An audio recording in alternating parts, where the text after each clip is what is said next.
সবাইকে আন্তরিক শুভেচ্ছা জানিয়ে নতুন একটা ভিডিও শুরু করলাম। আজকে আমি তোমাদের আমার নতুন বাড়ির বাগানটা দেখাবো। অনেক ছোটবেলা থেকে আমার গাছ করার খুব শখ। একদম ছোট্টবেলা থেকে গাছ করি। কবে থেকে যে সত্যি গাছপালা আমি করি আমি ভুলেই গেছি সেটা।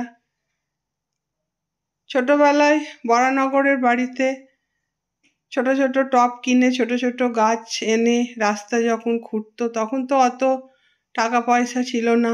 স্কুলে পড়ি, রাস্তা খুঁড়তো, সেখান থেকে মাটি জোগাড় করে আমি গাছ করেছি। আবার শ্বশুর বাড়িতে এসে সেখানেও আমি গাছ করেছি। যখন যতটুকু জায়গা পেয়েছি তখন ততটুকু জায়গায় গাছ করেছি। তারপরে তো ওখানে বড় ছাদ হয়ে গেছিল, ছাদে প্রচুর গাছ করতাম। তো গ্রামে জায়গা কেনার উদ্দেশ্যই হলো আমার প্রাণ খুলে গাছ করব, সেই কারণেই।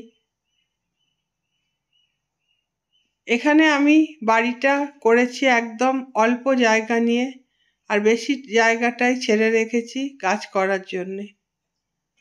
কিন্তু সেক্ষেত্রে একটা আমার এখানে এসে অসুবিধা হচ্ছে। আসলে দূর থেকে সব কিছু বোঝা যায় না, কাছাকাছি গেলেই তখন সুবিধা অসুবিধা সব কিছুই প্রকট হয়ে ওঠে। তো এখানে ভেবেছিলাম যে ভালো একটা মালি পাবো। মালি না পেলেও চলবে, আমি গাছ সব নিজে হাতে লাগাতেই ভালোবাসি, সমস্ত কিছু আমি জানি। যদি হেল্পার মতো একটা পেতাম তো ভালো লাগতো। তো পেয়েছিলাম একজন দুজনকে, তারা এসে একদিন দুদিন করেছে, তারপরে দেখি তারা আর আসে না। টাকা পয়সার অসুবিধা নেই, কিছুই না, বুঝতে পারছিলাম না। তারপরে আমার যে মেয়েটি কাজ করে সে আমাকে সমস্ত কিছু বোঝায় এখানকার। তো সে বলল এখানকার ছেলেরা প্রচণ্ড নেশাখোর সবাই। হাতে যতটুকু টাকা পায় দু একদিন কাজ করে, সেই টাকাটা যতক্ষণ না শেষ হয় ততক্ষণ তারা আর কাজে বেরোয় না, নেশা করে যায়। তারপরে আবার টাকার টান পড়লে কাজে বেরোয়। যাই হোক, তখন আর কি করব, অগত্যা আপনা হাত জগন্নাথ বলে লেগে পড়েছিলাম। তখন শীত পড়বে, শীতের তো গাছ লাগাতেই হবে। যতটা পেরেছি, যেমন পেরেছি নিজে হাতে চেষ্টা করেছি। আর ওই একটু একটু সাহায্য করেছিল ওরা, একদিন দুদিন মাটি খুঁড়ে দিয়েছে, এই সবগুলো করেছিল। এখানকার বেশিরভাগ এই যে বড় গাছগুলো সবই আমার সোদপুরের বাড়ির ছাদের গাছ। এখন মাটিতে পড়ে এরা অনেকটা বড় হয়ে গেছে। আর এই গাছটা তো আমার ভীষণ ভীষণ আদরের। এর একটা কাহিনীও আছে, পরে যদি সময় সুযোগ পাই সেই কাহিনীটা আমি বলবো। টগর ফুলের গাছ, বেশ কিছু ফুল তুলে নেওয়ার পরেও অনেক ফুল থাকে। টুকটাক যেমন পেরেছি ফল, সবজি, ফুল সমস্ত কিছুই করার চেষ্টা করেছি। তো মাটিতে যে গাছগুলো আছে ভালোই হচ্ছে, তবে এখানকার মাটিটা ভীষণই রুক্ষ, একদম পাথুরে রুক্ষ মাটি, প্রচুর জল লাগে, এটাই একটা অসুবিধা হয়ে যাচ্ছে। আর এই বাগানের মধ্যেই আমার ঠাকুরের মন্দির করেছি। চেষ্টা করেছিলাম মন্দিরের সামনেটা ফুলে ফুলে ভরা থাকবে, সেই জন্য এখানে কসমস লাগিয়েছি। আর এই পেছনে দত্তপ্রিয়া গাছটা লাগিয়েছিলাম আগেই, ওটা তো সারা বছর ফুল থাকে। কিছু কিছু গাছ আছে সারা বছরই কম বেশি ফুল ফুটতেই থাকে, দত্তপ্রিয়া গাছটাও ঠিক সেরকমই। এখানটায় আমি একটা আইডিয়া করেছিলাম কিছু একটা করব, সেটা আর হয়নি, ঠিকঠাক হয়ে ওঠেনি। তো আবার মাটি দিয়ে ভেবেছি এই জায়গাটা বুঝিয়েই দেব, যেটা ভেবেছিলাম সেটা ঠিক হচ্ছে না। তো এই যে বকুল ফুল, এখানে সবেদা গাছ, তার পাশে তেজপাতা গাছ, এগুলো সব আমার ওই বাড়ির গাছ।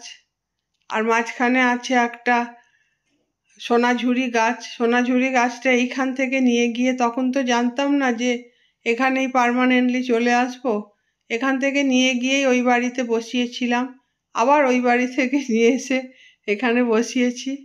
এখন বেশ বড় হয়ে গেছে। আর এই টুকটাক ফুলের গাছ সব লাগাচ্ছি, কিছু আবার গরমের গাছ কিনেছি। সবজি করেছিলাম, পালং শাক, ধনেপাতা, বাঁধাকপি, ফুলকপি, যেখানে যেরকম পেরেছি আর কি শীতে গাছ বসিয়েছি। তবে এতটা জমি তো আমি ঠিক এতটা সামলাতে পারছি না, একার পক্ষে সম্ভব হচ্ছে না। আর কে কখন আসবে একটু এসে করে দেবে, একটা মালিকে বলা হয়েছে, হয়তো সে আসবে বলেছে, দেখা যাক সে আবার কি করে। আর যদি সেরকম লোক না পাই ভেবেছি একদম বেড করে দেব, দিয়ে তার মধ্যে গাছ করব, তাতে হয়তো আমার সুবিধা হবে। কেননা মাটি কোদাল দিয়ে কোপানো এগুলো করা ঠিকঠাক আমি পারছি না আর কি।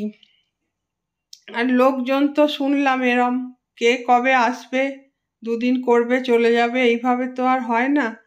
তাই ভেবেছি দেখা যাক কি হয়, ঠিক মতো মালি যদি না পাই, তাহলে মালি বলতে মালির আমার দরকার নেই, মোটামুটি একটা লোক হবে যে একটু হেল্প করবে, ভারীগুলো তুলে দেবে, মাটিটা কুপিয়ে দেবে, এইগুলো করলেই আমার হয়ে যায়। গাছপালা লাগাতে বসাতে, কি হচ্ছে ওষুধ দিতে, খাবার দিতে, সবই আমি পারি। এখানে বেশ কিছু টমেটো গাছ লাগিয়েছিলাম আর বেগুন গাছ। একদম কোনটা করে লাগিয়েছি ইচ্ছে করেই আমি এই দিকটা করে লাগিয়েছিলাম, যে জানি এগুলো ফল আস্তে আস্তে গরম পড়ে যাবে, যাতে রোদটা না পায়, সেই কারণেই লাগিয়েছি। তো এখন এই ছোট্ট ছোট্ট সবে টমেটো এসছে। এখানে কিছু বেগুন গাছ আছে, স্ট্রবেরি গাছ, খুব ভালো ফসল হয়নি, তার থেকে আমার সোদপুরের বাড়ির ছাদে অনেক স্ট্রবেরি হতো। এখানের মাটিটা বুঝতে আসলে সময় লাগছে, প্রচুর মাটিতে খাবার লাগে আর জল লাগে। হঠাৎ করে এসে অতটা আমি বুঝতে পারিনি। তো যেরকম পেরেছি করেছি, মোটামুটি গাছগুলো আছে, সবুজ হয়ে আছে, এটাই তো অনেক। ফল হলেও হয়তো ফল সবজি যাই হোক খুব বেশি আমি তুলিও না, ও গাছেই থাকে। ওই বাড়িতে যখন হতো তুলতাম, যখন বন্ধু বান্ধব যারা আসতো তাদের জন্যেই তুলতাম। আমি নিজের জন্য কোনোদিন কেমন যেন ইচ্ছেই করে না, মনে হয় আছে ওখানেই থাক। আর একদম বাউন্ডারি ওয়ালের পাশ দিয়ে দিয়ে সব মেহগিনি গাছ কিছু লাগানো হয়েছে, কৃষ্ণচূড়া, এটাও আমার ওই বাড়ির গাছ। আর এটা কি কুমড়ো গাছ, কুমড়ো গাছটা একদম মানে লগ লগ করে দেখ কিরম বেড়ে চলেছে, প্রতিদিন একটা করে ফুল হচ্ছে, বিশাল বিশাল পাতাগুলো হয়েছে। ক্যামেরায় অত বোঝা যাচ্ছে না, পাতাগুলো কিন্তু অনেক বড় হয়েছে। এখন এর জন্য আমি ওই গাছগুলোকে তুলতে পারছি না, ওই গাছগুলোকে ধরে ধরে ও ওপরে ওঠার চেষ্টা করছে। একটা মাচা মতো করে দিলে ভালো হতো। আর এইখানটা দেখো পাশের বাড়ির গাছ আমাদের দিকে পুরো চলে এসছে। তো আমাদের বাড়ির শোভা বর্ধন করছে, আর এখানে টুকটাক ফুল তুলে আমি পুজোও করি। এখন তো গরমকাল, ফুল কমে গেছে, আর এখানে তো ফুল কিনতে পাওয়া যায় না, যা গাছে হবে তাই দিয়েই পুজো করতে হবে। আর এখানে সব থেকে আমার প্রিয় একটা জিনিস মাটির উনুন। মাটির কাঠের আগুনে যে রান্না হয় ওটা আমার ভীষণ ভালো লাগে। তাই আমার একটা অনেক দিনের ইচ্ছে ছিল মাটির উনুন করব। তাই এখানে জবার বর এসে এই উনুনটা করে দিয়ে গেছে। তখন ওর ইচ্ছে হয়েছিল, দুদিন এসে কাজ করেছিল, তারপরে আবার বলেছে কাকিমা আমার এখন অনেক কাজ শেষ হলে আবার যাব। আমি ভেবেছি হ্যাঁ বাবা জানি, এখানকার ছেলেরা অলস যা দেখি আমি, কর্মবিমুখ আর প্রচণ্ড নেশা করে, কাজকর্ম বেশিরভাগ মেয়েরাই করে। মেয়েগুলো সব গাধার মতো খাটে সারা দিন, খুব কষ্ট লাগে দেখলে। এখানেও আমি দেখো কিছু গাছ করে রেখেছি বীজ থেকে, এগুলো সব গরমের গাছ।